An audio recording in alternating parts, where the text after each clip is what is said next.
Ma'asyiral muslimin dan muslimat, Allah Maha Mulia, Allah Maha Adil.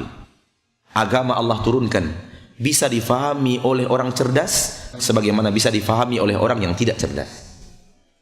Ketika orang cerdas serius mempelajari agama dan ikhlas, ia akan mudah memahami agamanya.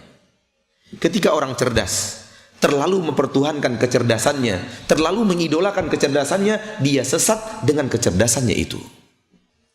Sehingga akidah orang mukmin adalah apabila Allah yang berkata, Allah yang berbicara, Rasulullah yang berkata dan berbicara, sami'na wa ata'na. Kami dengar ya Allah, langsung kami taati. Kami dengar ucapan Rasul, langsung kami taati. Bukan kami dengar ya Allah, kami dengar ucapan Rasul, kami analisa dulu pakai logika kami analisa dulu pakai kecerdasan kami, baru kami ata'na. Bukan begitu. Campakkan kecerdasan Anda apabila sudah berhadapan dengan perkataan Allah dan Rasul.